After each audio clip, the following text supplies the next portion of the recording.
Voy a hacer una pausa, solo le voy a decir, ¿por qué me gusta mucho la versión de las Américas? Porque cuando hicieron la versión de las Américas, coincidió con los manuscritos del Mar Muerto que encontraron.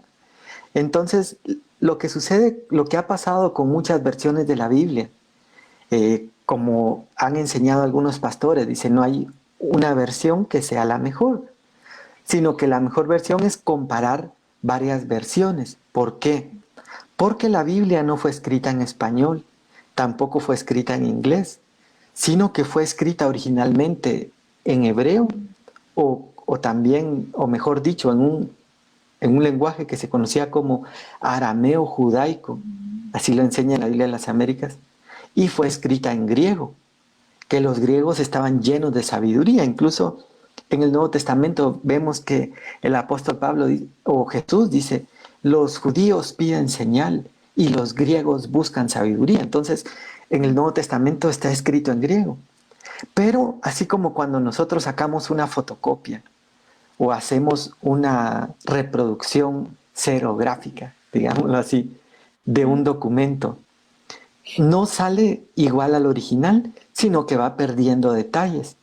Y entonces cada vez que vamos y después sacamos una copia de la copia, va perdiendo detalles y copia de la copia de la copia, va perdiendo más y más detalles. Entonces eso hace que en algún momento posiblemente la copia que estamos sacando ya no sea tan apegada al original. Otro ejemplo es lo que pasa con aquel famoso juego que se llama teléfono descompuesto. ¿Se recuerda cuando nos poníamos así en círculo y entonces alguien se volteaba alrededor y le hablaba así en voz baja y le decía algo?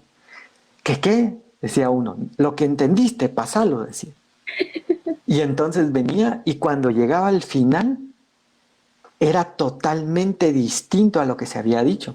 Entonces algo así ha sucedido con algunas versiones de la Biblia. Entonces hay algunas versiones, como la versión Dios habla hoy, que no la desechamos, sino que también nos puede dejar algo bueno, pero ya son versiones que son parafraseadas, se llama. Y entonces estas versiones que son parafraseadas ya no están apegadas a lo que está escrito literalmente en el original, sino que está interpretada, digamos. La persona que hizo la traducción trata de interpretar lo que dijo y entonces puede ser que si no tiene toda la revelación de Dios, le cambie el sentido de lo que quiso decir. Entonces me gusta la versión de las Américas porque cuando ustedes ven está hecha por una fundación que se llama Lockman en Estados Unidos.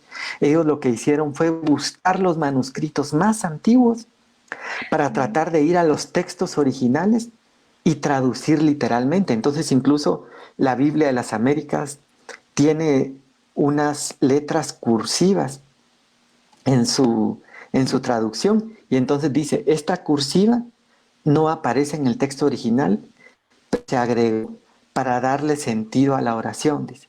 Pero son conscientes en poder aclararlo.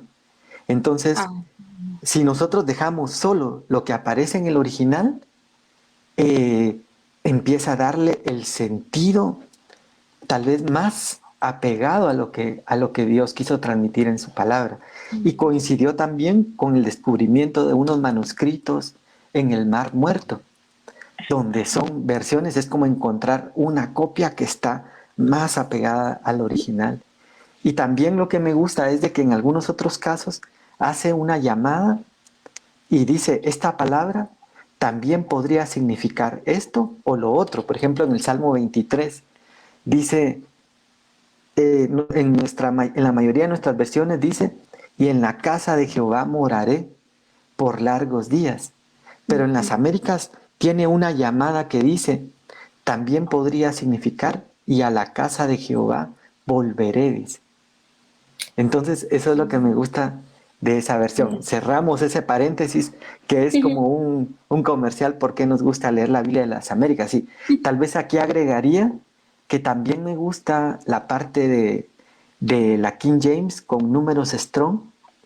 También hay una versión Reina Valera con números strong, porque entonces el número strong lo vimos también en otro estudio, que Strong lo que hizo fue asignarle un número a cada palabra en el texto original hebreo o griego. Por ejemplo, esta palabra, ay, no se me viene ahorita ninguna, pero pensemos shalom, no sé, alguna palabra en hebreo. A esta le asignamos el número G2314. Y entonces, en ese número strong, pone todo lo que puede significar esa palabra. Entonces nos Wow. ayuda a escudriñar la Biblia Mm, de una mejor forma y a buscar qué fue lo que quiso decir el Señor en el texto original. Bueno,